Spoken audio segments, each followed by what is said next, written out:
OK. C'est parfait. Wow, Donc, Gary, toi aussi, tu t'es donné? Ah oui, hein, j'étais en feu. Attends un peu, là, il faut que je revienne en arrière. Bon, c'est bon, vous m'entendez bien? oui, Je vais juste essayer de fermer là, les faces. OK. Donc, moi, je vais vous présenter. Ben, tout d'abord, pour ceux qui ne me connaissent pas, s'il y en a, ben, je suis Gary Pelletier, je suis médecin à l'urgence à Maisonneuve depuis 20 ans cette année. Je vais vous présenter un cas que j'ai vu le 5 octobre dernier. J'étais aux cabines, puis j'ai vu un patient qui avait été couché directement dans le corridor, là, dans les CVRT. Et j'ai intitulé ma présentation Le Grand Frisson. Donc, si vous avez des questions pendant la présentation, juste m'arrêter, ça va me faire plaisir. Donc, tout d'abord, ben, j'ai aucun conflit d'intérêt. Donc, le cas, c'est un monsieur de 57 ans qui se présentait à l'urgence avec sa femme pour de la fièvre et des frissons qui évoluaient depuis 3 jours. C'est un monsieur qui n'avait pas beaucoup d'antécédents. Il était connu pour du reflux, du cholestérol, puis de l'anxiété. Au niveau des habitudes de vie, c'était quand même un monsieur qui buvait 5-6 bières par jour et qui fume un demi-paquet de cigarettes par jour. À l'histoire, ce qu'il me raconte, c'est que depuis 3 jours, il fait de la fièvre là, en pic avec des frissons prolongés. Les frissons, ce qu'il me raconte, c'est qu'il pouvait en avoir jusqu'à 3-4 fois par jour, puis ça pouvait durer jusqu'à une demi-heure à chaque épisode. Puis, c'était suivi évidemment d'une grande période de diaphorèse, associée aussi avec de la sudation nocturne. Le patient présente également de la diarrhée non sanglante à peu près 4-5 fois par jour, de l'inappétence, une grande fatigue. Donc, il avait passé les 3 derniers jours au lit, selon sa femme. Il n'avait pas mangé, pas bu. Puis, sa femme avait noté une perte de 5 livres depuis une semaine. Le patient se présentait aussi avec une douleur abdominale qui était un peu là, frustre, là, diffuse, mais sans point précis. Puis, ce qu'il avait décidé à venir à l'urgence, c'est qu'il vomissait là, depuis la nuit passée. Il avait vomi à 3 reprises. Il ne présentait pas de francs symptômes cardio-respiratoires. Puis, à la fin du questionnaire, il me dit que bon, ça brûle un peu quand je vais uriner. La veille de la consultation à l'urgence, le patient avait été en clinique, puis on lui avait prescrit de l'azithromycine. Là, je ne sais pas trop pourquoi, mais bref, il avait commencé l'azithromycine la veille. À l'examen physique, j'ai un patient qui a des signes vitaux là, un peu limites, hein, 98/64 de pression avec un poids 98. Faisait 37,3 de température buccale. Euh, à l'examen, c'est un patient qui n'était pas toxique quand je l'ai vu. Il n'était pas souffrant non plus, mais il était tout en diaphorèse. Il avait pris de l'acétaminophène à peu près 2 heures avant ma visite. Il était cerné, il était pâle, il avait les muqueuses sèches. Au niveau de l'examen cardio-pulmonaire, c'était sans particularité. Au niveau de l'abdomen, on avait un abdomen qui présentait une sensibilité diffuse qui était quand même maximale à l'hypochondre droit et à l'épigaste, mais je n'avais pas de défense ni ressaut. Le Murphy, le McBurney, puis les punch rénaux étaient négatifs.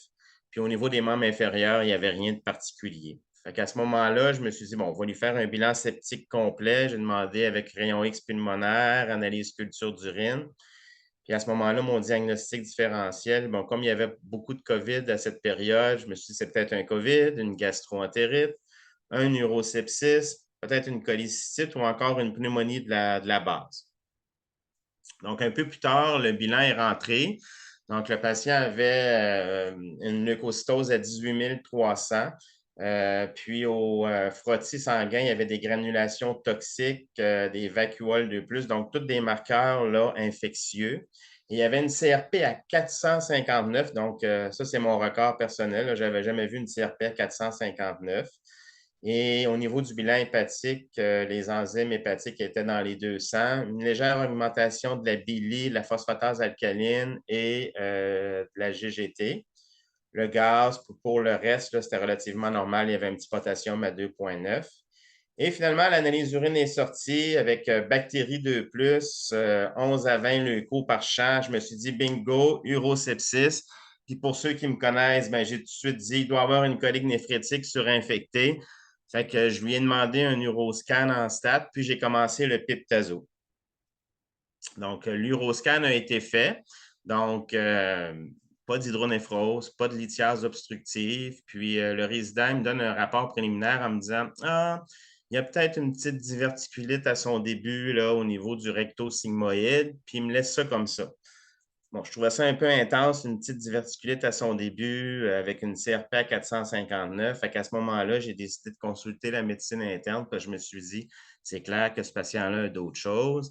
Puis une heure après, docteur Lafrance en radio me cherchait pour me parler. Puis finalement, il me dit, ah, je pense que ton patient, il a peut-être une thrombose de la veine porte. Là, il y a une infiltration des graisses autour de la veine porte gauche, puis est un peu plus proéminente que la veine porte droite. Donc, je pense qu'il se passe quelque chose là. Il faudrait faire un scan ou un Doppler portal. C'est ce qui a été fait là, dans les minutes qui ont suivi. Donc, au Doppler portal, ce qu'on a vu, bon, tout d'abord, le foie là, était d'écotexture homogène, donc il n'y avait pas de signe de cirrhose pour un patient qui buvait 5-6 bières par jour. Il y avait quand même un peu de liséré là, au niveau périportal qui pouvait témoigner d'un édème périportal. Et on a confirmé la thrombose extensive là, qui touche la veine porte gauche, qui s'étendait jusqu'à la bifurcation avec la veine porte droite, mais par contre, il n'y avait pas d'extension au niveau de la veine porte droite ni au niveau de la veine porte principale. Donc, on avait un diagnostic confirmé d'une thrombose aiguë extensive de la veine porte gauche, sans extension par contre là, au niveau du côté droit, ni au niveau de la veine porte principale. Donc, tout ça m'a amené à vous parler d'un diagnostic que je n'avais jamais entendu parler avant, la pyléphlébite, qui est une thrombose suppurée, une thrombose septique de la veine porte. Donc, c'est une condition qui n'est pas très connue, qui est une condition sévère, qui est associée avec une morbidité et une mortalité quand même significative, mais qui a quand même eu une grande amélioration au niveau de la mortalité au cours des dernières années, vu que le traitement s'est grandement amélioré. Puis, avec les examens de radiologie, ça nous a permis de faire des diagnostics plus précoces. Et généralement, c'est une complication d'un processus infectieux intra-abdominal. Donc, pour parler d'une pyléphlébite, il faut qu'il y ait une thrombose de la veine porte et associée avec de la fièvre et une bactériémie généralement. Donc, juste pour vous rappeler un peu, là, la veine porte est formée de l'union des veines mésentériques supérieures et inférieures et de la veine splénique. La pyléphlébite commence toujours par une infection intra-abdominale, puis il se forme une thrombose dans les veines, là, dans la région de l'infection, qui va progresser vers les veines plus importantes pour finalement entraîner une thrombose de la veine porte. Et cette thrombose-là peut continuer à s'étendre dans le foie et aussi dans les veines mésentériques, et avec les conséquences qu'on va voir un peu plus tard. Puis, c'est parfois associé également avec un état d'hypercoagulabilité, donc les cancers ou les états inflammatoires et les déficits en facteurs de coagulation. C'est quand même quelque chose qui est rare, donc une faible incidence de 0,27 à 2,7 cas par 100 000 personnes années. C'est plus fréquent chez l'homme et l'âge médian, ben, c'est à peu près 50 ans, mais on a quand même vu des pyléphlébite chez un bébé de 20 jours et on a vu ça jusqu'à l'âge de 80 ans et plus là, chez l'adulte. Les causes, ben, la première cause de pyléphlébite, c'est la diverticulite dans plus d'un quart des cas. L'appendicite également est relié fortement avec cette pathologie-là. Il y a également toutes les infections le contiguës à la veine porte, que ce soit les cholangites, les cholécystites, les pancréatites, même les abcès hépatiques. Pour les abcès hépatiques, ce n'est pas trop clair si c'est la thrombose suppurée qui va donner les abcès hépatiques ou l'inverse, un abcès hépatique qui va entraîner la thrombose. Et il y a également les maladies inflammatoires de l'intestin, toutes les néoplasies là, du carrefour là, pancréatique, les chirurgies récentes, puis même les ulcères gastriques. Puis dans les revues que dans les revues de cas que j'ai lues, il y avait même des cas d'endométriose, de pyélonéphrite. Donc, à peu près tout ce qui peut survenir dans l'abdomen peut entraîner là, une pyléphlébite. Donc, comme je disais, là, la pyléphlébite peut compliquer toute infection abdominale ou pelvienne dans les régions qui sont drainées par le système porte. Au niveau de la microbiologie, donc il y a une bactériémie dans 88 à 92 des cas. Ça peut être un seul pathogène ou ça peut même être polymicrobien. Les bactéries les plus fréquemment isolées, on va parler de l'Escherichia coli dans 25 des cas, Bactéroïde Idèse fragilis dans 17 des cas. Et cette bactérie-là, elle est procoagulante. Là. Au niveau de la surface de la bactérie, il y a des composantes qui vont favoriser la coagulation de la fibrine et elle va produire également des enzymes qui vont dégrader l'héparine. Le streptocoque, les différents types de streptocoques sont en cause aussi dans 15 des cas, ainsi que les infections là, fongiques à candida, puis même les infections parasitaires peuvent causer la thrombophlébite suppurée. Les manifestations cliniques, c'était assez.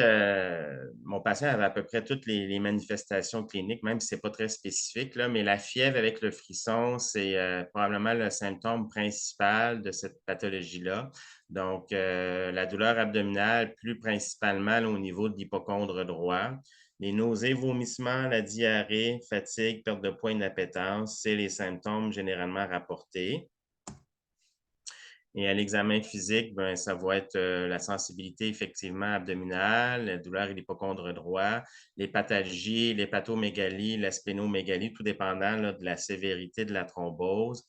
L'ictère est plutôt rare. On va surtout le voir si on a une cholangite associée ou un abcès hépatique.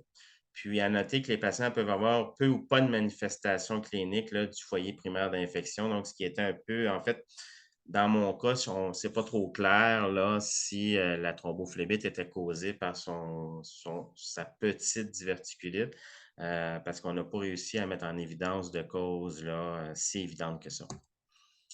Au niveau des laboratoires, c'est des patients qui vont avoir une leucocytose dans la majorité des cas et la protéine C réactive et les VS vont être très élevés chez ces patients-là. C'est associé aussi avec une transaminite, une élévation de la phosphatase alcaline et de la GGT qui varie entre 3 à 10 fois la normale. L'hyperbilirubinémie aussi va être présente, puis l'anémie, l'hypoalbuminémie, la thrombocytopénie, les marqueurs inflammatoires vont être présents.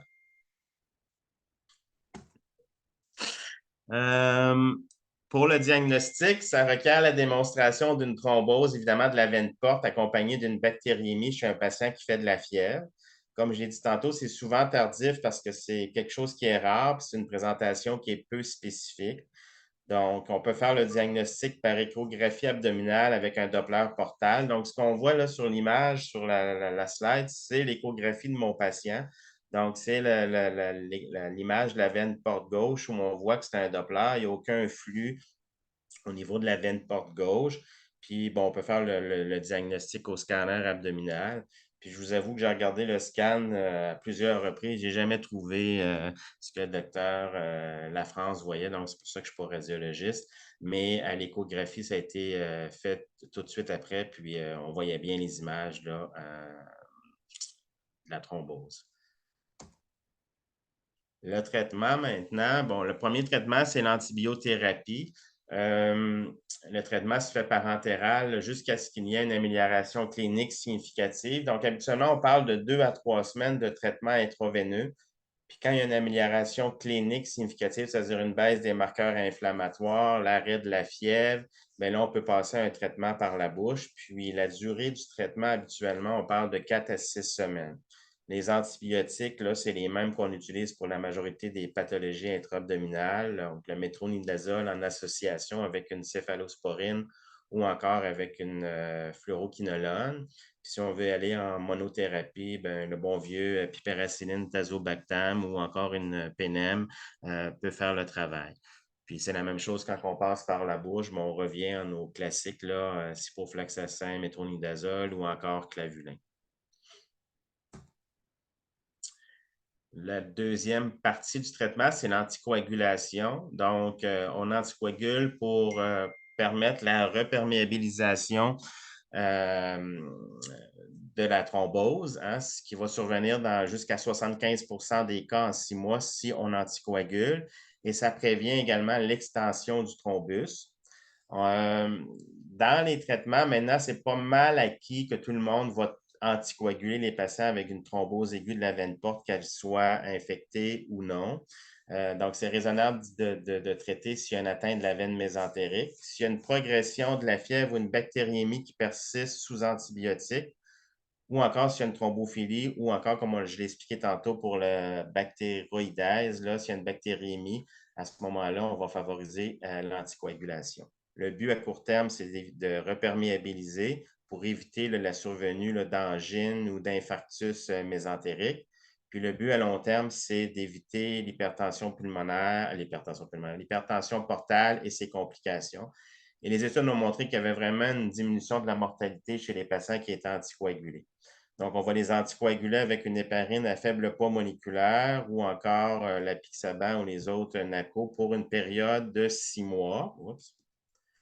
Et, excusez-moi, on va traiter à long terme si le risque thrombotique demeure permanent, donc chez les patients qui ont des cancers ou des conditions prothrombotiques, ou s'il y a une extension dans les veines mésentériques, justement pour éviter qu'il se développe un angine mésentérique ou encore une ischémie mésentérique.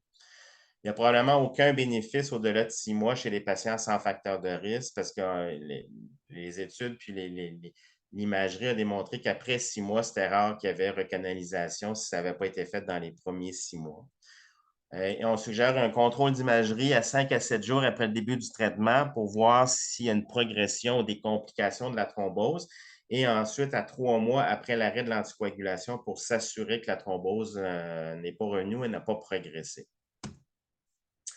Les complications associées, la principale, c'est l'ischémie mésentérique. Hein? Donc, le patient va avoir de la douleur abdominale, un iléus. S'il y a de la diarrhée avec des rectorragies ou s'il y a de l'acide puis de l'acidose métabolique lors de la présentation, il faut penser que les veines mésentériques ont été thrombosées. Donc là, ça nécessite une consultation en chirurgie pour une exploration chirurgicale. Les abcès hépatiques, hein, c'est pas rare. 37 des patients qui ont une thrombose suppurée de la veine porte vont développer des abcès hépatiques et même des abcès métastatiques là, aux os, au cerveau et même des endocardites. Donc, à long terme, la complication principale, c'est l'hypertension portale. Puis, évidemment, avec le temps, la thrombose peut persister, peut se résoudre ou entraîner la formation d'un cavernome portal. Donc, c'est l'image qu'on voit là. Un cavernome portal, c'est le développement de vaisseaux autour du vaisseau thrombosé. Ça peut donner un effet de masse puis entraîner des complications. Le pronostic, bon, la mortalité maintenant est inférieure à 10 là, depuis 2010 ou à peu près. On parle même d'environ 2. Puis, ce qui cause les décès chez la majorité des patients, ce n'est pas la thrombose en soi, mais c'est le sepsis là, dans 90 des cas. Puis, évidemment, le facteur de risque numéro 1 pour le décès, c'est d'avoir des hémocultures positives associées. Le pronostic demeure excellent si on traite avant l'infarctus intestinal. Puis, il n'y aura pas de développement d'hypertension portale si le tronc porte et une de ses branches demeure perméable. Donc, c'est une des raisons pourquoi on anticoagule pour prévenir la progression de la thrombose. Si on a une thrombose chronique de la veine porte, bien évidemment, le patient va développer une hypertension portale, ce qui va entraîner des varices ésophagiennes et gastriques, des hémorragies digestives.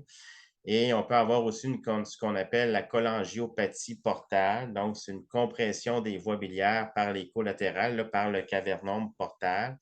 Les patients vont généralement être asymptomatiques et vont pouvoir développer du prurite, un ictère obstructif ou même une cholangite. Donc, si je reviens à mon patient, au retour du Doppler, le patient, là, il y a eu un frisson là, qui a duré à peu près 20 minutes. Puis, suite à ce frisson-là, il y avait une température à 39,7. Il a été hospitalisé en médecine interne. La médecine interne a continué le Piptazo, puis ils l'ont anticoagulé avec l'énoxaparine. Le patient a eu 2 hémocultures sur 2 positifs à Streptococcus intermedius, groupe Anginosus. Et l'évolution a été favorable pour le patient. Il a eu congé le 9 octobre, donc 4-5 jours après son admission, avec un suivi au CIMI au mois de novembre. Puis au congé, là, ce que j'ai pu retrouver, c'est que les ALT avaient baissé d'à peu près 50 sa formule sanguine s'était normalisée. Puis, sa CRP était passée de 459 à 204 la veille de son congé. Puis malheureusement, je n'ai pas été capable de voir le dossier informatisé parce que je pense qu'il a été envoyé à la clinique de médecine interne pour voir s'il avait fait, pendant combien de temps il avait traité avec les antibiotiques et tout. Donc, malheureusement, je n'ai pas pu mettre la main sur le dossier. Avez-vous des questions? Là, je ne vois pas personne.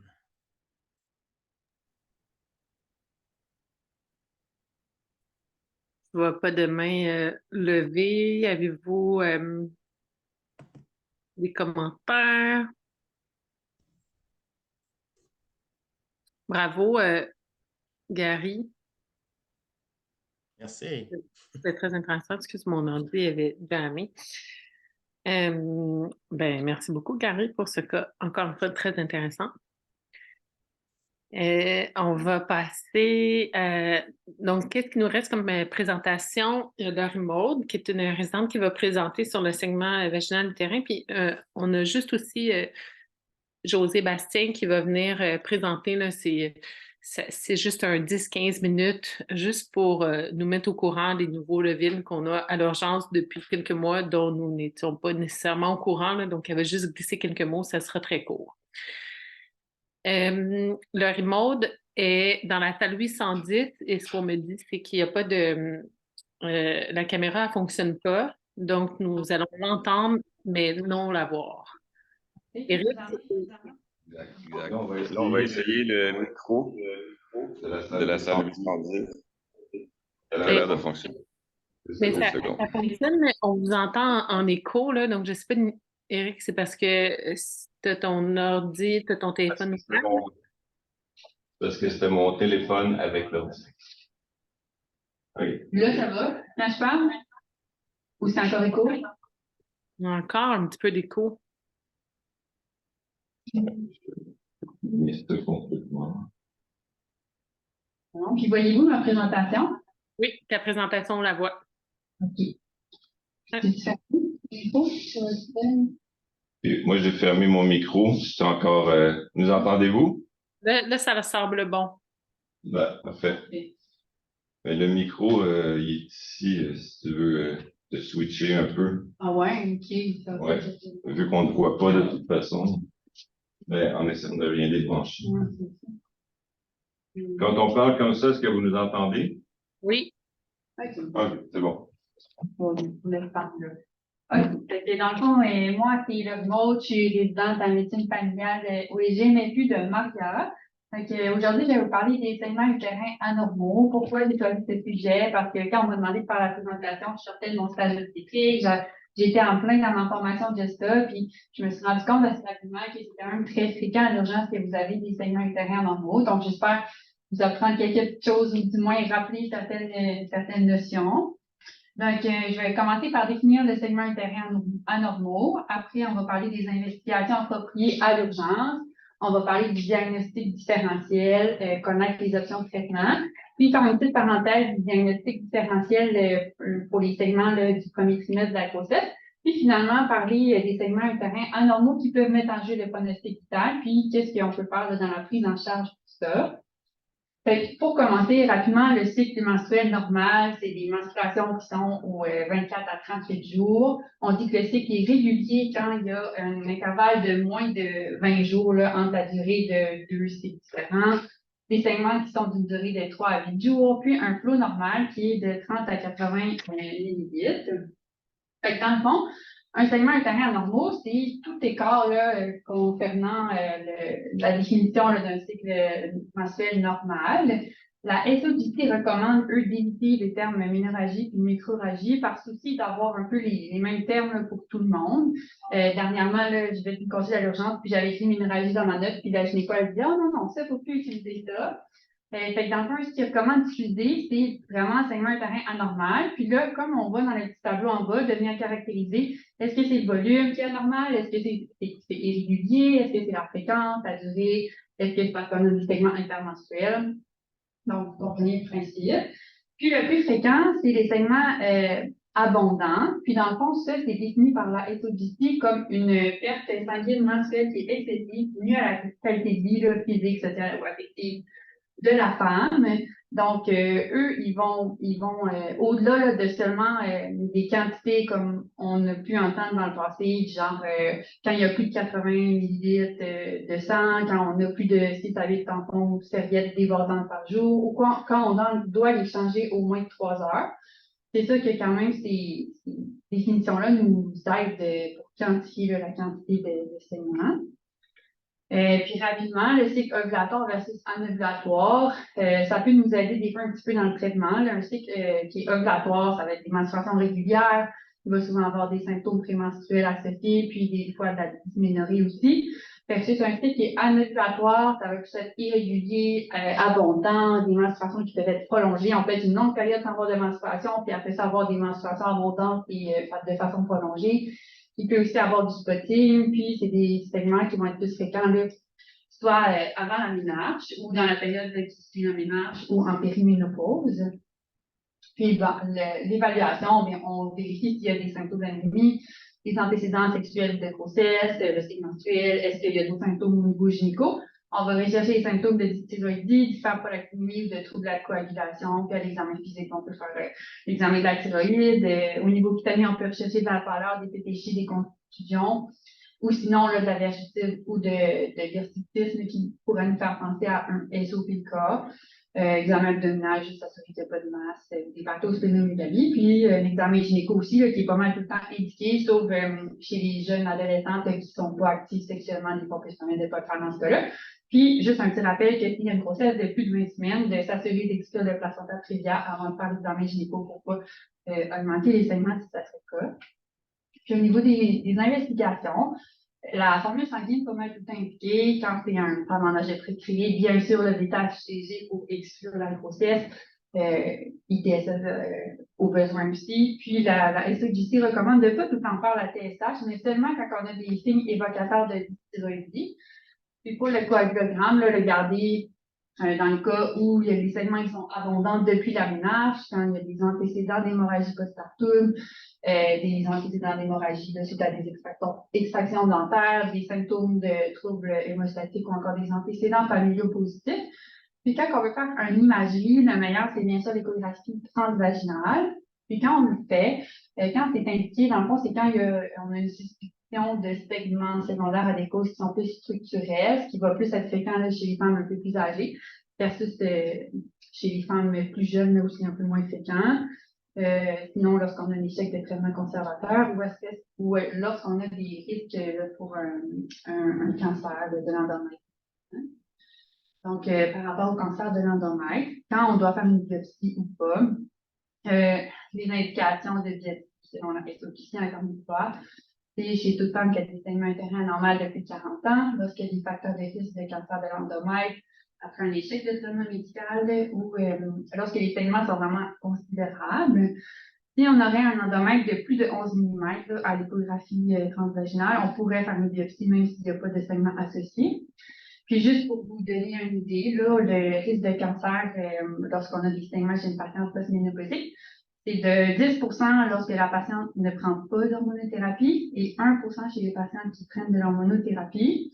Puis justement, il y a 40% des femmes qui vont avoir des saignements utérins anormaux qui sont sous hormonothérapie, dans le fond, dans les 3 à 6 premiers mois. Là. Fait que ces femmes-là, on pourrait attendre 6 mois avant de faire une biopsie parce qu'on sait que ça peut être un effet secondaire associé à l'initiation de l'hormonothérapie. Puis les patients en périménopause, on pourrait se permettre aussi d'avoir une période d'observation de traitement de 3 à 6 mois avant de faire la biopsie. Puis les facteurs de risque pour le cancer de l'endomètre, c'est bien évidemment l'âge, depuis 45 ans, l'obésité, le diabète, les cycles qui sont anovulatoires de façon soutenue, comme par exemple les femmes qui sont atteintes du syndrome des ovaires polykystiques, sinon la nulliparité, la ménopause tardive, la thérapie non opposée aux estrogènes, le tamoxifène, des antécédents familiaux de néoplasie, soit du côlon ou de l'endomètre. Puis le pancoin, vous devez pas mal tous le connaître, mais il y a les causes structurelles qui sont plus fréquentes chez les femmes plus âgées, donc polype, adénomyose, léomyose, malignité ou hyperplasie. Puis les causes non structurelles, celles-là sont plus fréquentes chez nos jeunes patientes, les coagulopathies, les dysfonctions ovulatoires, la dame peut avoir un axe hypothalamo-hypophysaire immature, qui est étant après la ménage, la périménopause, les endocrinopathies, sinon le stress, aussi l'exercice excessif. Après ça, le E pour cause endométriale, donc ça peut être des infections de l'atrophie de l'endomètre. Parmi les causes iatrogéniques, il y a les médicaments, entre autres, donc les antidépresseurs, les antipsychotiques, les contraceptifs hormonaux aussi, le tamoxifène, les corticostéroïdes ou les anticoagulants. Puis la dernière cause, c'est pour le non classifié encore. Puis ça, c'est seulement un petit schéma que je trouvais intéressant là, pour le diagnostic différentiel, là, mais dans le fond, quand les saignements sont réguliers, puis c'est parce qu'ils sont abondants, mais on peut un peu plus penser à la dénomyose, au fibrome, aux coagulopathies ou aux causes de l'endomètre. Quand c'est encore avec un cycle régulier, mais que c'est des saignements qui sont intermenstruels, on peut plus penser aux polypes. Puis quand c'est des cycles qui sont irréguliers, on peut plus penser aux causes ovulatoires ou de malignité. Puis pour le traitement, on a les options non hormonales, donc l'antifibrinolytique comme le cyclopentone ou les anti-inflammatoires, qui vont être particulièrement efficaces lorsque les saignements ils sont abondants, puis lorsque le cycle menstruel est prévisible. Puis il y a les traitements hormonaux qui sont un peu plus efficaces pour les saignements irréguliers ou prolongés, là, mais un peut être utilisé dans n'importe quel cas, quand même. Puis ça, c'est un petit tableau rapidement des traitements, là, un tableau de la SOGC. Donc, parmi les traitements hormonaux, on a les contraceptifs oraux là, sous toutes leurs formes. Il y a aussi le T-VEC qui est quand même très intéressant et qui peut permettre de diminuer là, les pertes sanguines de 70 à 97%. Puis, on a jusqu'à 80 des femmes qui vont être améliorées là, à 1 an. Donc, ça peut quand même être très efficace. La progestérone aussi qui peut être utilisée là, de façon cyclique. Sinon, le danazol ou les agonistes de la GnRH, ça, lorsqu'ils sont utilisés, c'est un peu plus de façon à court terme, là, parce que ça vient quand même avec de nombreux effets secondaires. Puis le Lupron, en gros, lui, des fois, il va être utilisé chez les femmes qui ont du fibrome parce que ça permet de venir diminuer la taille du fibrome, des fois avant une chirurgie, par exemple. Puis sinon, les traitements non hormonaux, il y a les anti-inflammatoires, puis le là, comme mentionné tantôt. Puis, je fais une petite parenthèse aussi pour les saignements du premier trimestre parce que c'est quand même fréquent, c'est aussi à l'urgence. À quoi il faut penser? Premièrement, la menace d'avortement, là, douleur à dos, tu peux être écrasé jusqu'au dos. Le col va être fermé dans ce cas-là. Puis le traitement, ben, on peut faire de l'observation, mais il n'y a pas d'évidence que l'allaitement diminuerait le risque d'avortement par la suite. Après ça, l'avortement spontané inévitable, ça, c'est quand il y a un saignement vaginal ou une rupture des membranes avant 20 semaines associée avec une dilatation du col. L'avortement spontané incomplet, c'est quand le col est dilaté, il y a une expulsion de certains produits de conception, mais pas de tous les produits. L'avortement incomplet, le col est fermé, puis là, on a l'expulsion de tous les produits de conception. L'avortement septique, qui n'est pas si fréquent que ça, lui, dans le fond, ça commence avec une leucocytose, la fièvre, la douleur à la mobilisation du col, une sensibilité utérine, des odeurs nauséabondes aussi, on traite avec des antibiotiques à large spectre, puis une dilatation et curetage aussi. Sinon, il y a l'avortement manqué. Son autre nom, c'est une grossesse à œuf clair ou une grossesse anembryonnaire. Dans ce cas-là, il y a la mort de l'embryon qui n'est pas expulsée avec aucune dilatation du col, puis la plupart du temps, c'est un saignement associé non plus. La grossesse ectopique, bien sûr, qui se présente avec la douleur vive, souvent unilatérale, il peut y avoir des syncopes, les saignements ils vont être inflammes. Quand la suspectée, c'est surtout lorsqu'on a un bêtage chez qui va être de plus de 2000, mais qu'à l'échographie, on n'a pas de sac gestationnel intra-utérin. Puis lorsqu'on a un temps de dédoublement qui est anormal, donc habituellement, là, le bêtage chez il va doubler tous les 1 jour et demi, 2 jours, là, ça jusqu'à la 7e semaine de grossesse environ. Puis dans les cas où on aurait un bêtage chez de moins de 2000, puis une échographie qui serait négative aussi, là, dans ce cas-là, on pourrait penser soit à une grossesse extra-utérine qui est précoce ou à une grossesse extra-utérine. Si la patiente a les stars, on peut se permettre de faire des bêtages chez aux 2 jours là, pour voir quel côté ça prend. Sinon, il y a aussi la possibilité d'avoir un vanishing queen, désolé mon anglais, mais ça, dans le cas, c'est quand on a une grossesse gémellaire puis un des 2 bébés va décéder. Sinon, il y a l'hématome scoryonique, ça, c'est peu ou pas de douleur associée. Qu'est-ce qu'on recommande? Pas nécessairement le repos complet, mais quand même éviter les sports avec impact, de soulever des charges lourdes, éviter un long voyage en voiture ou la position debout de façon prolongée. Puis finalement, on peut aussi passer là, aux maladies trophoblastiques, qui est quand même assez rare, mais qui peut être assez grave. Donc ça, c'est une prolifération des cellules trophoblastiques. Donc ça peut être soit des cellules du placenta qui sont avec un potentiel de malignité ou des cellules qui seraient bandées malignes. Puis dans le fond, ça se présente avec une augmentation excessive du volume de l'utérus. Il va souvent avoir beaucoup de vomissements, des saignements associés, puis de la prééclampsie si possible. Le bêta-HCG va souvent être très élevé. On va avoir des signes à l'échographie, puis on peut confirmer le diagnostic avec la histologie. Et le dernier diagnostic, c'est le segment d'implantation, qui est un diagnostic d'exclusion, qui va souvent arriver à 4 semaines d'âge gestationnel. Et une petite parenthèse par rapport aux segments qui sont un peu plus aigus.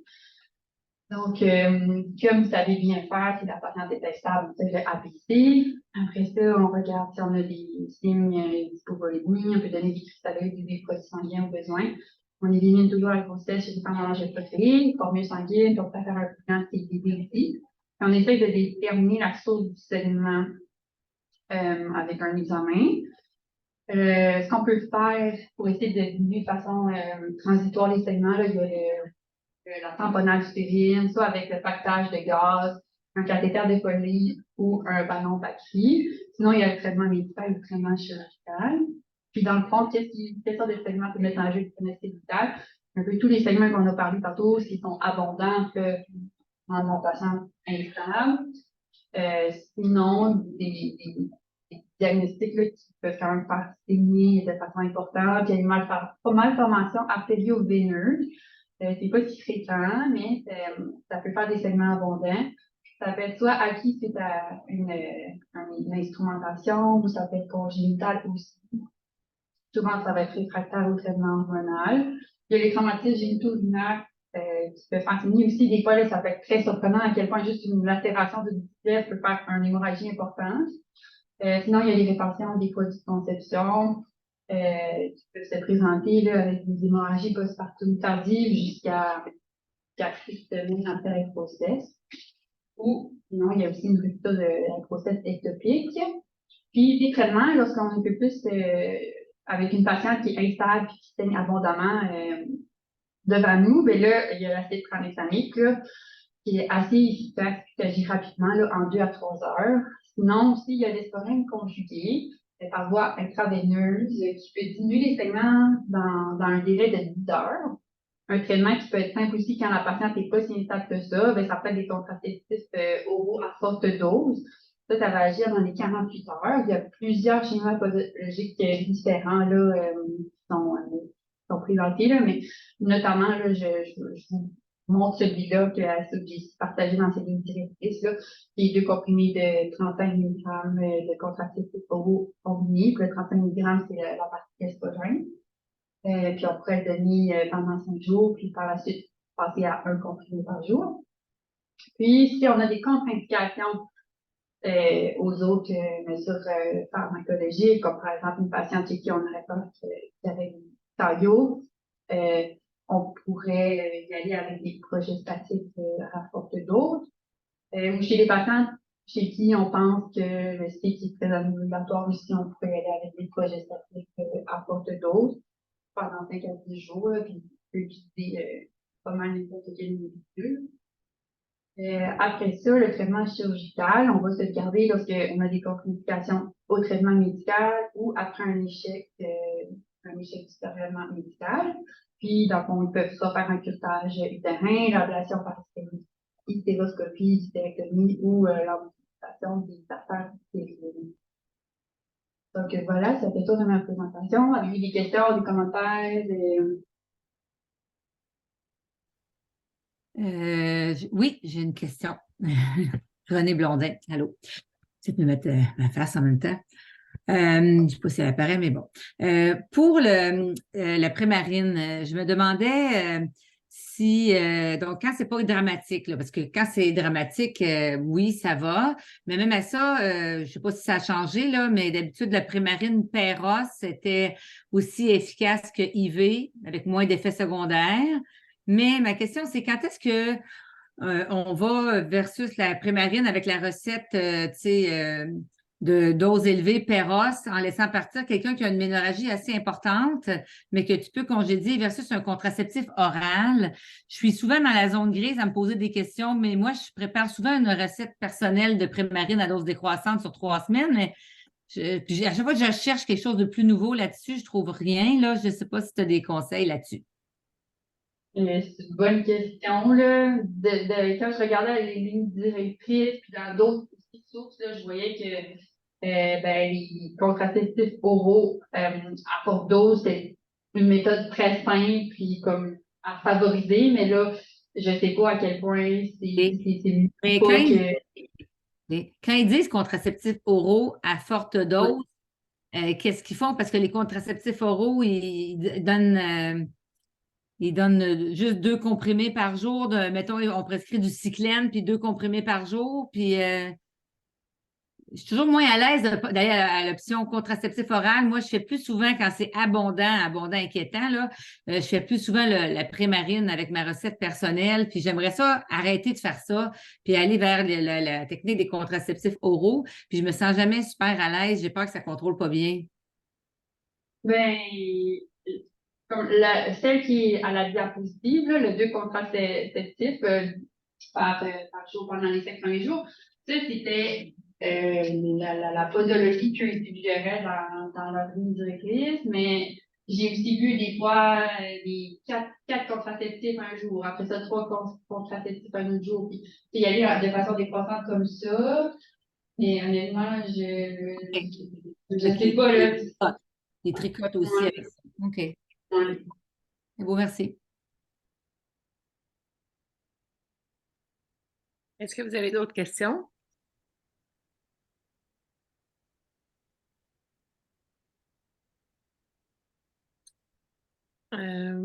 Merci beaucoup pour cette présentation. Donc, on va passer à la prochaine présentation. Donc, José Bastien, je vois que tu es connecté.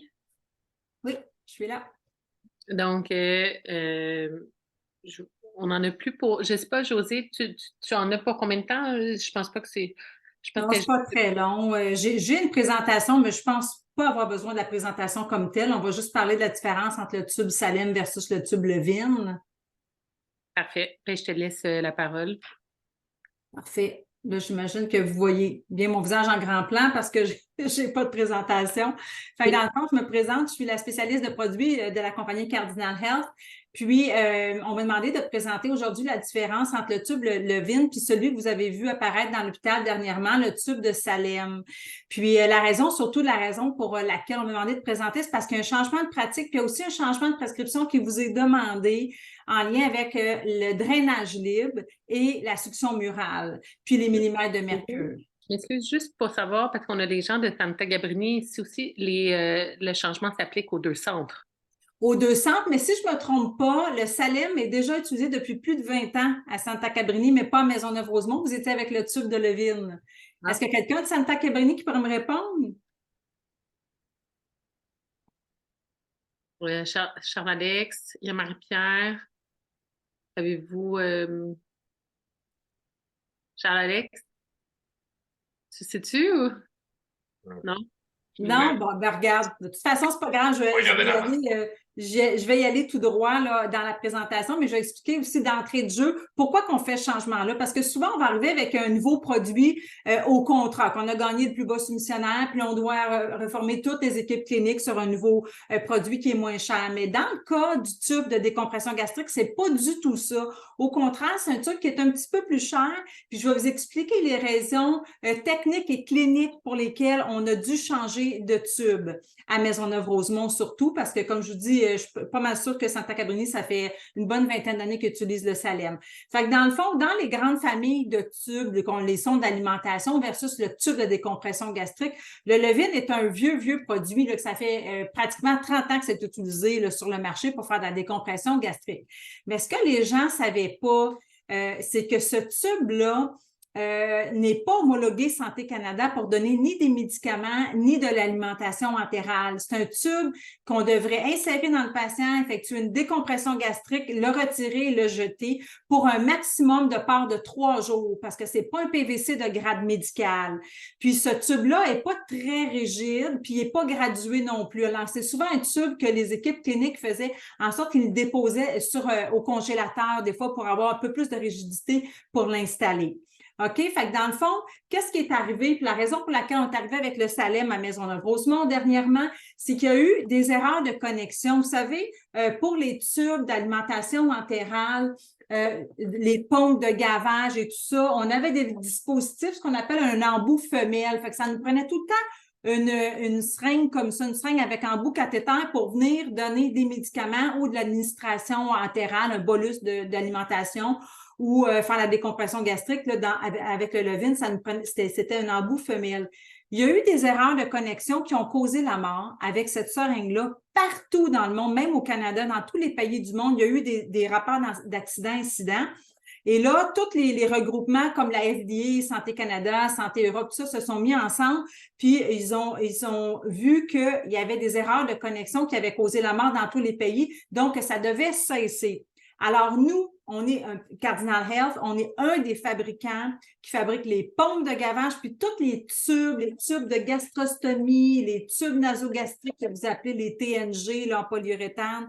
C'est tous nous qui fabriquons ça. Alors, on a reçu une lettre avec une norme ISO à laquelle on a dû complètement cesser nos productions pour se retourner vers une nouvelle connexion dédiée uniquement pour l'alimentation entérale qu'on appelle ENFIT. OK? Ça, je vous amène vers l'histoire du changement de tube.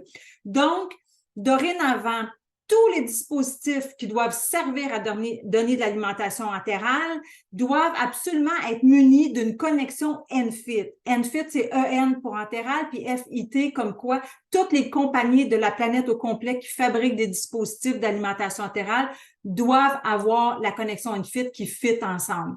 OK? Alors que ce soit la seringue, que ce soit l'embout de tube nasogastrique, on a toutes maintenant, dorénavant, une connexion qu'on appelle ENFIT.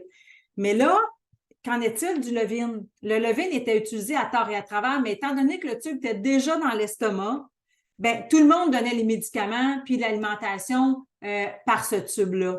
Mais il n'a jamais été homologué Santé Canada pour donner ni des médicaments ni du gavage. C'est un tube de décompression seulement. Alors, jamais ce tube-là va pouvoir avoir un embout ENFIT. Fait que c'est pour ça que ce tube-là se trouve à être disqualifié dans les hôpitaux de la planète qui l'utilisaient auparavant pour donner du gavage. Mais là, vous avez eu donc le changement. Moi, j'ai formé les équipes cliniques à l'urgence avec le Salem. Dans le fond, le Salem, là, ça fait tout aussi longtemps que le Levin qui est utilisé. Ça fait, comme je vous dis, quasiment 30 ans là, que ça roule dans nos hôpitaux. On a certains hôpitaux du Québec qui ont le Salem depuis 30 ans, tel Santa Cabrini. Et on a plusieurs autres hôpitaux au Québec. Puis on a quelques hôpitaux au Québec qui utilisaient le Levin. Là, ce que je vous amène, c'est qu'il y a un changement au niveau de la culture d'utilisation. Le Salem, c'est un tube qui a 2 lumières. La vraie bonne façon, à l'origine, de faire une décompression gastrique aurait toujours dû être par succion murale. Hein? C'est là qu'on draine les liquides biologiques, c'est par une succion murale. C'est efficace et c'est mécanique. Le Levin ne le permet pas vraiment. Je vous explique d'où est arrivée aussi la création du drainage libre. Donc, le bout distal du Levin, il y a seulement 2 yeux dedans, mais il n'y a pas de prise d'air, il n'y a pas d'air. Alors, quand on le met sur succion murale, sûrement que certains d'entre vous l'avez expérimenté, quand on essaie de le mettre sur succion murale, les premières minutes, ça fonctionne, mais la minute qu'on draine puis qu'on diminue les liquides gastriques, ça va créer l'invagination des tissus mous. Donc, l'estomac va venir se collapser sur le tube, puis les tissus mous à l'intérieur de l'estomac vont venir s'écraser puis faire des lésions au niveau des petits 2 yeux ici qu'il y a dans la lumière dans la lumière distale du tube de Levine. Alors, qu'est-ce qui est arrivé? C'est que vu que ça crée de la douleur au patient, que c'est pas tellement efficace de faire un drainage par succion murale avec le Levine, est arrivée la brillante idée d'aller chercher un sac de drainage urinaire, tout simplement. Puis quand on raboute le sac de drainage urinaire là, que vous avez actuellement là, dans votre établissement là, avec le gros embout, puis ils ont même mis un embout, un 3 voies ici pour aider à donner les médicaments sans déconnecter le tout et faire le drainage.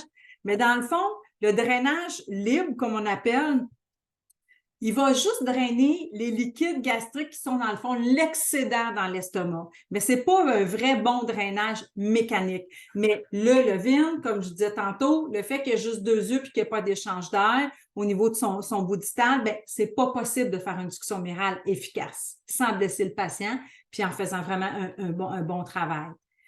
C'est la raison pour laquelle on est arrivé avec le Levine, parce que le Levine, on lui a ajouté, le Salem, on lui a ajouté l'embout Enfit ici pour donner du gavage parce que lui, il est homologué Santé Canada.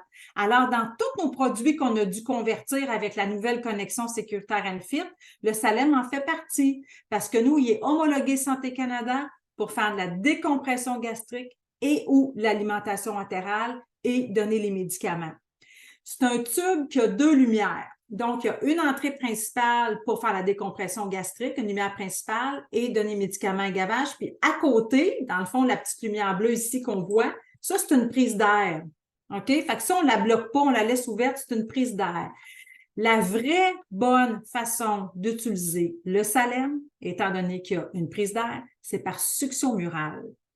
Et la raison pour laquelle il le permet, c'est que, puis en même temps, j'ai oublié de vous dire que le tube, vous avez sûrement constaté qu'il est plus rigide que le Levine. On n'a pas besoin de le mettre au congélateur pour l'insertion. Puis, c'est un tube qui est gradué. Le fait que c'est un PVC de grade médical, c'est un tube qu'on peut laisser jusqu'à 7 à 10 jours dans un patient, OK, sans problème. Et puis, si on regarde l'embout distal, tantôt, on a vu le Levine, il y a 2 yeux. OK? Celui-là, il y a 2 lumières, puis en plus de ça, il y a 10 ouvertures. Donc, il y a 10 yeux dans mon bout distal. Donc, quand je fais une décompression gastrique, c'est très, très efficace et très rapide par succion murale. Ici, je ne sais pas si tout le monde voit à l'écran, la petite ligne bleue qu'on voit ici, il y a une ouverture. Ça veut dire que ma prise d'air est toujours dans l'estomac. OK?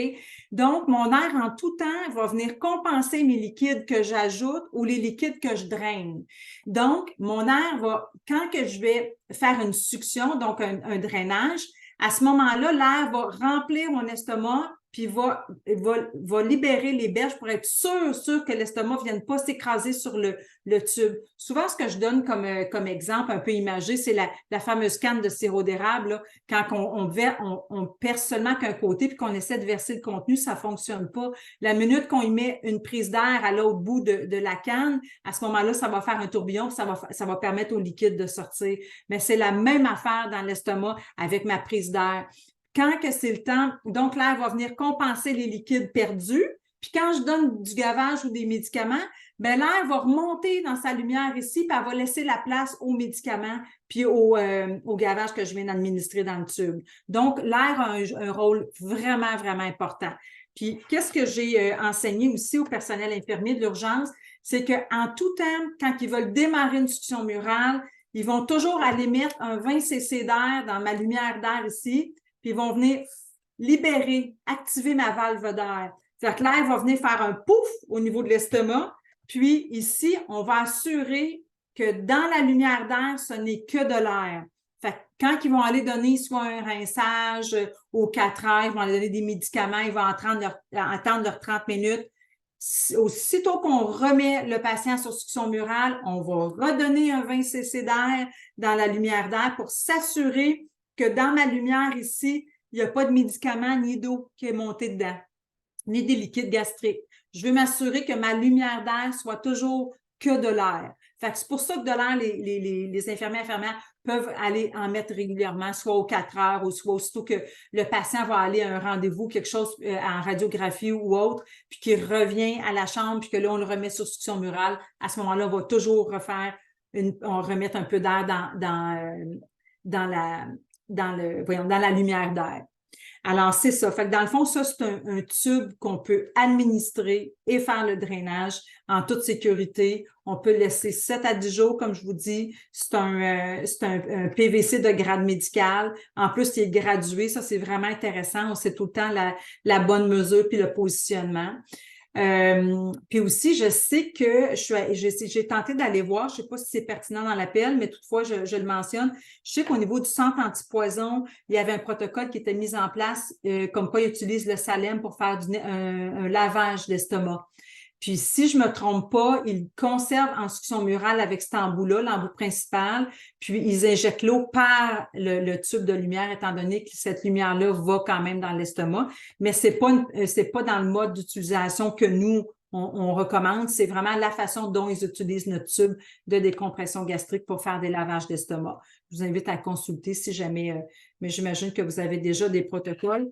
Puis, il y avait une autre affaire que je me permettais, vu que j'avais l'antenne avec vous aujourd'hui. Vous savez, les tubes d'alimentation, là, la minute, c'est sûr que vous êtes à l'urgence, que vous avez besoin de la décompression gastrique, mais si toutefois le patient est transféré, ça ne serait pas normal qu'un patient sorte de l'urgence avec ça puis qu'il s'en aille à la maison avec un tube comme ça. Si un patient a encore besoin d'être gavé avec un tube d'alimentation, à ce moment-là, on va aller avec les tubes à long terme, soit le tube nasogastrique en polyuréthane qui lui, peut être là de 3 mois à 6 mois chez un patient sans être retiré, tant et aussi longtemps qu'il est perméable. Puis je voulais aussi vous rassurer que si vous voyez des patients qui arrivent à l'urgence avec un tube de gastrostomie de couleur mauve, qui est notre gamme de produits ici, Kangaroo, bien, juste que vous sachiez que si le patient attend l'urgence parce que son tube est bloqué, quoi que ce soit, ça, c'est des tubes qui changent au chevet du patient. Vous n'avez pas besoin de les faire attendre à l'urgence. Et en CHSLD, en CLSC, de plus en plus, on leur enseigne que tout ce qu'ils ont à faire, c'est dégonfler le ballonnet puis en changer un. Puis si jamais la tête était brisée, la connexion Enfit était brisée, bien, la tête s'enlève. Nous, on vend les dispositifs à part. Alors, je voulais juste m'assurer que vous le sachiez parce qu'ils sont à contrat. Fait que j'imagine qu'il y en a à Maisonneuve-Rosemont des tubes de gastrostomie comme ça, de couleur mauve. Ce sont les nôtres, puis la tête s'enlève. Puis le patient lui-même pourrait le changer là, au chevet ou l'infirmière du patient. Je ne sais pas si vous avez la petite valve anti-reflux. Est-ce qu'elle est disponible à l'urgence? Est-ce que vous l'avez vue? Non? En tout cas, je vois pas. Je ne sais pas si c'est ça qui a causé des problèmes, mais on a eu des problèmes avec les Salem. Il y avait comme 2 embouts, dont un qui était minuscule, puis ça faisait que quand on voulait aspirer, bien, ça empêchait les motons de sortir. Puis on a eu, je pense, 3 cas comme ça de problématiques. Puis là, je ne me rappelle plus si la conclusion, c'était que l'embout utilisé dans le paquet n'était pas le bon. C'est toute affaire-là anti-reflux, je ne sais pas. Ah non, je pense que je sais où ce que vous en allez, puis c'est une très bonne question. Bon, OK, parfait. Fait que ça, dans le fond, la valve anti-reflux aux urgences, je dis juste comme ça, c'est si le patient, parce que le Salem doit être installé comme ça quand il est en succion murale, là. Puis, si le patient est couché pour éviter que les couvertures soient souillées à cause d'un reflux gastrique, c'est une petite valve anti-reflux qu'on va venir déposer dans cette lumière-là. L'histoire du blocage, OK, je vous explique. Nous autres, la lumière, là, c'est la même affaire qu'un Levin. Si on commande un 16 French ou un 14 French, c'est les mêmes French, OK? Donc, la lumière principale pour faire la décompression gastrique, c'est la même. On a un embout ici qui est dans l'emballage qui va pour la succion murale, OK? Toutefois, la seule raison que vous auriez l'histoire d'un port un peu plus petit, c'est si on prend l'embout ici Enfit qu'on s'en vient mettre là. Ça, c'est juste pour introduire soit les médicaments ou le gavage. OK? Mais pas pour faire de la décompression gastrique, là. Fait que je ne sais pas si. C'est installé pour rien, c'est ça. Peut-être qu'il est installé, mais il n'y a pas d'affaire là. L'autre, dans le fond, puis comme j'ai dit, comme j'ai enseigné les équipes aux urgences aussi, ben comme vous faisiez avec le Levin, de toute façon, cette seringue-là, vous en avez besoin pour donner de l'air dans l'embout, la prise d'air, mais ça, ils peuvent aller directement aussi, soit pour faire un retour, ou soit pour administrer un médicament, ou soit même pour donner un bolus d'alimentation. Ils n'ont pas besoin. Le Power Enfit, là, c'est vraiment pour les pompes de gavage. C'est vraiment pour ça qu'on veut l'avoir. Parce que le Salem, là, c'est bien plus souvent la décompression gastrique. C'est rare là, que les patients vont, ça peut arriver, là, qu'ils sont alimentés, mais c'est plus les médicaments. Mais je leur dis, utilisez la lumière principale.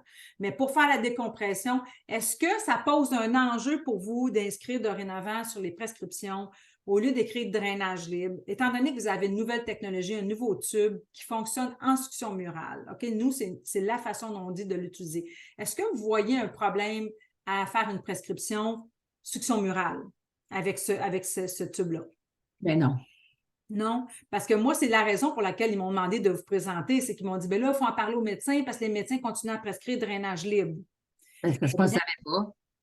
Exactement, c'est ça, j'ai dit, voyons donc. Puis les médecins que je suis allée voir dans d'autres établissements qui ont fait le switch là, justement du Levin au Salem, ils m'ont dit, mon Dieu, allez voir les infirmières puis dites-leur ça. Là. J'ai dit, oui, mais les infirmières, eux autres, ils attendent après votre prescription parce que c'est une prescription médicale. Puis là, souvent, dans notre mode d'utilisation, on dit le millimètre de mercure. Ah, justement, je vois la question qui apparaît là. Nathalie Lemieux. Bon, fait que dans le fond, le millimètre de mercure, nous, on va retirer ça de notre mode d'emploi parce que c'est au gros bon sens de l'infirmière qui est au chevet du patient qui va utiliser son jugement clinique, à savoir, parce que la succion murale, c'est pas une science exacte, hein? Quand on dit, mettons, on va dire 125 mm, 120 mm de mercure, mais si tu as un splitter, si tu as deux suctions sur ta même succion murale, tu n'auras pas réellement 120 mm de mercure. Fait que ce qu'on veut, puis aussi, on disait la gabarit du patient, tu sais, c'est une petite madame de 99 livres versus un patient de 350 livres, tu n'auras peut-être pas la même quantité, puis tu n'auras pas la même grosseur non plus d'estomac. Alors, le millimètre de mercure, là, la seule affaire que vous avez à demander comme médecin, c'est si vous voulez l'avoir en succion continue ou en intermittent.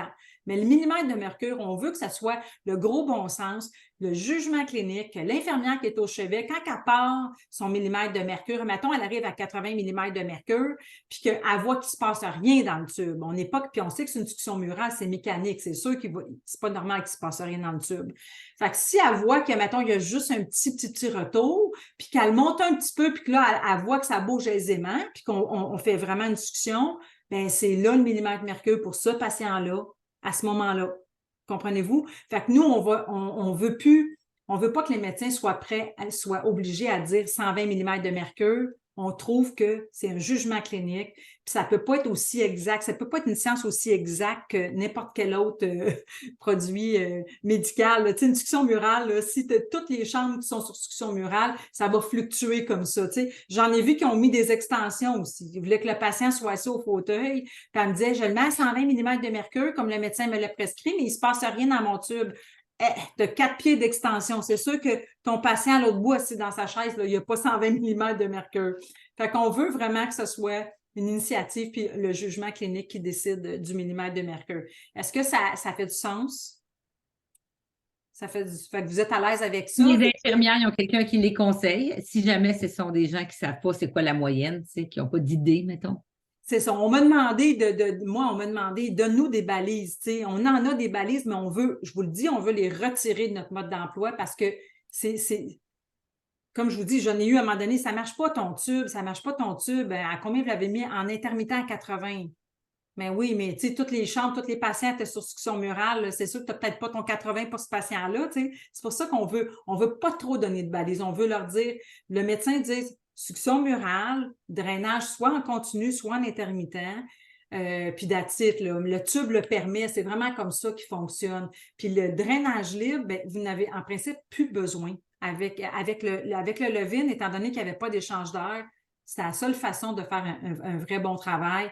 Mais avec le Salem en succion murale, impeccable, ça fait la job. Comme je vous dis, c'est un tube qui se fait 30 ans qu'il existe. Puis pour vous, à l'urgence, bien, badrez-vous pas du petit embout Enfit, là. C'est plus pour les unités de soins qu'il y aurait à donner du gavage avec la pompe. À ce moment-là, ils n'ont pas le choix, ils sont obligés d'utiliser l'embout Enfit. Mais le personnel infirmier sont tous formés. Moi, la demande que j'avais de vous rencontrer aujourd'hui, c'était juste vous dire, est-ce que vous avez pris connaissance qu'il y avait un nouveau tube? Puis est-ce que vous êtes à l'aise de prescrire succion murale? Jusque-là, c'est pas si pire. Non, ça va très bien. Parfait. J'aurais une question. Ah, oui. Vas-y, Claudine. Souvent, quand je mets j'allais dire un Levin, mais un tube, c'est après avoir un Salem, merci. C'est après avoir intubé parce que je sais que dans l'estomac, j'ai mis beaucoup d'air parce qu'ils ont été ventilés. Comme si je veux juste drainer l'air, pas le liquide, est-ce que cette espèce de valve puis de retour d'air qui se remplit au fur et à mesure va m'empêcher de drainer l'air? Ou bien, Non, ça va aller super bien. Non, ça va tout faire. C'est vraiment un je mets vase. dans l'embout principal. Oui, exactement. Vous allez vraiment tout sortir ça. Puis c'est la raison pour laquelle on ne se gêne pas de dire d'aller vraiment mettre un 20 cc d'air avant de partir de la succion murale. Vous allez voir, l'air va favoriser le drainage, puis en même temps, elle va sortir aussi. Il n'y a pas de danger donc, d'air. Je draine pas par le bout bleu, là, je draine par l'embout principal à la seringue comme Succion murale. Mais, Succion murale. OK. Oui. C'est bon. Allez-y, pas de problème. Puis il n'y a pas de danger que l'estomac vienne se collapser, parce que comme je vous dis, là, la minute que le contenu de l'estomac va devenir de moins en moins présent, ben, l'air va remplir puis il va s'assurer de tout le temps permettre aux berges de l'estomac de ne pas venir s'écraser sur le tube.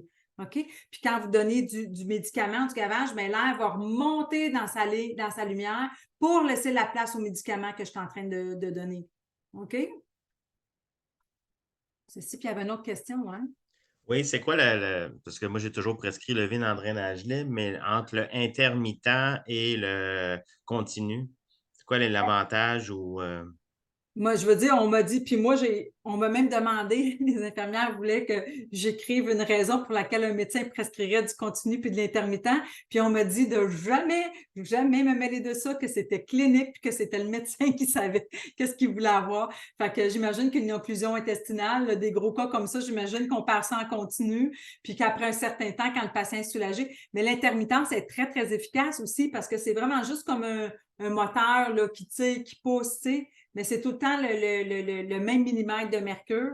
Mais d'après moi, le continu, là, c'est pour quand on veut vraiment attaquer. Puis j'ai des infirmières à qui j'ai posé la question qui m'ont dit qu'ils préféraient travailler en mode intermittent. Ils ont dit que c'était plus efficace. Eux autres, ils trouvaient que ça drainait plus en mode intermittent qu'en mode continu.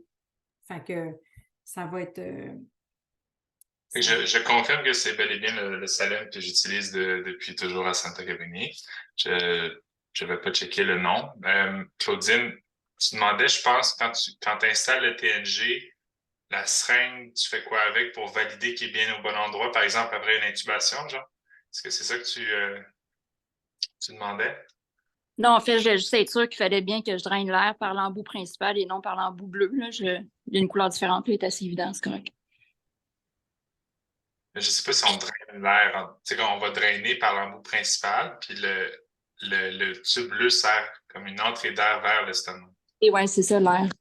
Oui.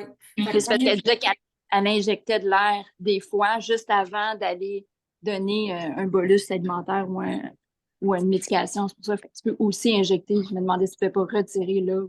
L'injection, c'est vraiment, quand on va aller pousser de l'air, comme j'ai enseigné aux infirmières, c'est vraiment parce que je veux m'assurer avant de démarrer ma succion murale, OK, que ma lumière d'air ici, là, parce que ça, c'est dans l'estomac. Fait que si je viens de donner des médicaments puis j'ai attendu 30 minutes, bien là, c'est sûr qu'il y a possiblement des médicaments qui ont monté dans ma lumière d'air ici. OK?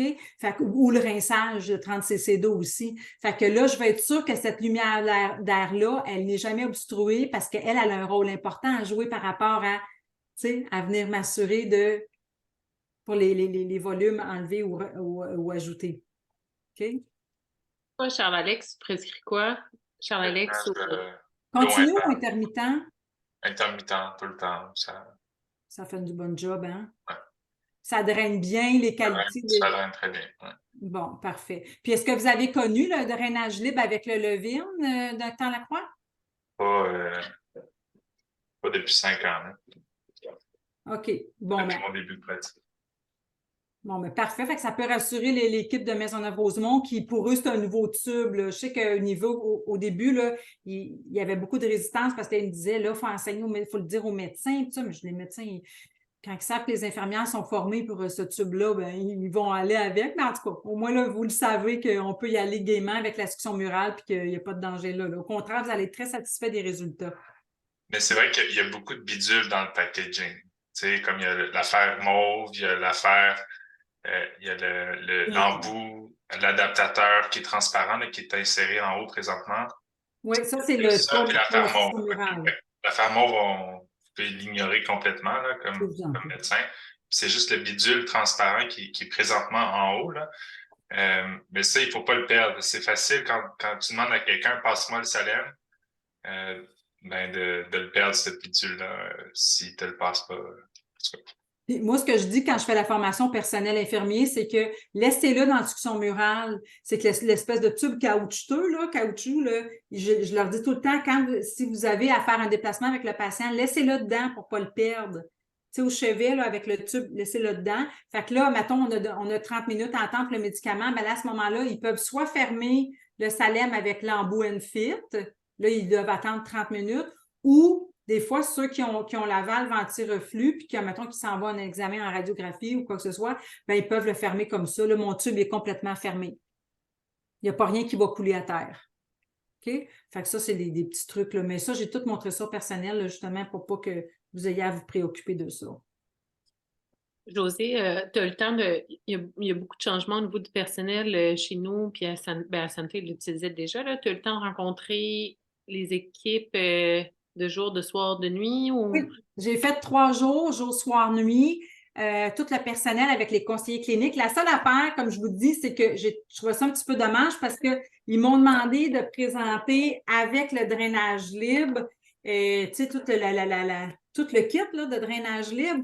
Mais moi, je leur ai dit, écoutez, pour moi, ça, c'est un off-label. Ça, pour moi, là, spécialiste de produits, là, c'est pas une bonne façon d'utiliser mon tube. Je trouvais ça dommage d'avoir à leur enseigner ça, mais je leur ai dit, la vraie façon, là, c'est la drainage, c'est la succion murale. Fait que je suis contente d'avoir eu la chance aujourd'hui de rencontrer les médecins. Puis là, quand ils vont voir, mais que je vais résumer tout ça, là, ils sont prêts. Fait que là, si vous faites Salem, succion murale, ils sont prêts, ils sont formés.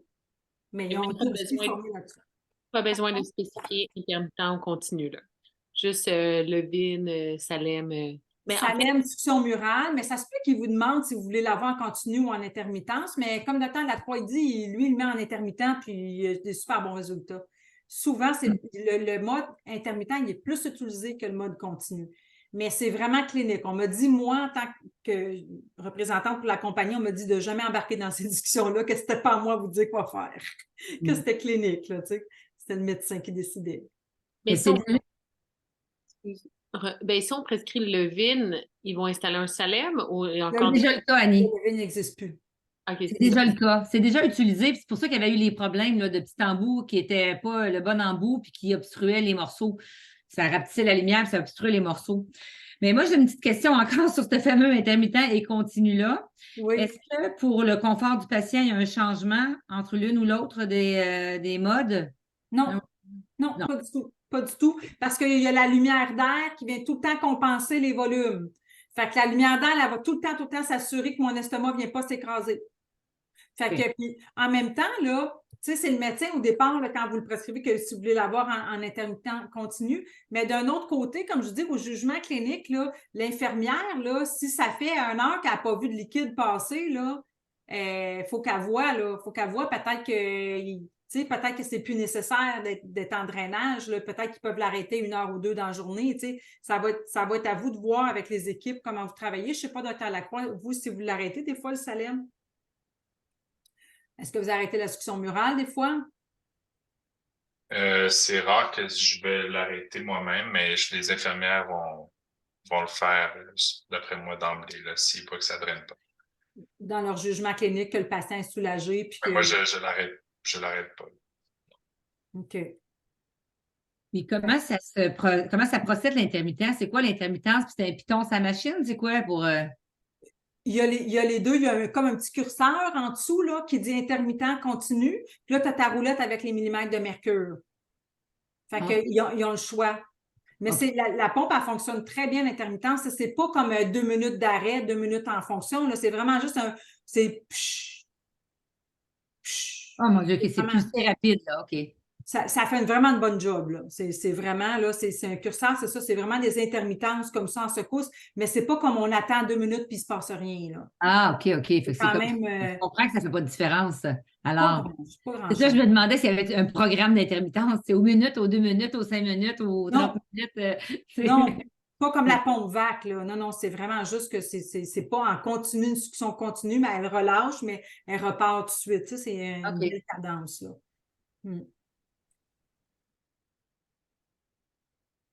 Bon, ben merci beaucoup. Donc, est-ce que vous avez d'autres questions ou sinon, il est 16 heures, donc ça va mettre fin à la réunion de ce jour-là. Merci beaucoup, Josée, d'être venue présenter sur le sujet. Parfait. Et- Je voulais juste vous dire avant de partir, le petit Salem pour la pédiatrie. Ah, OK, c'est du 6 French. Pour les urgences, là, vous en avez à l'urgence. Vous avez du 6 French, 8, 10, 12, 14, 16, 18. OK, juste pour vous dire. Le petit Salem. parfait. OK? Il y a 12 lumières aussi, parce qu'on dirait qu'il est petit, je ne vois pas le bleu. Oui, oui, il est tout petit, mais il y a la petite trompette bleue. OK. Ah ben oui, OK, c'est bon. OK? Parfait. Puis vous en avez dans votre stock. Bon, ben, merci. Merci beaucoup pour l'invitation. Au revoir. Ben, merci à tous. Et puis, la réunion va être disponible sur le site YouTube. Et à bientôt, à la prochaine réunion. Bye bye.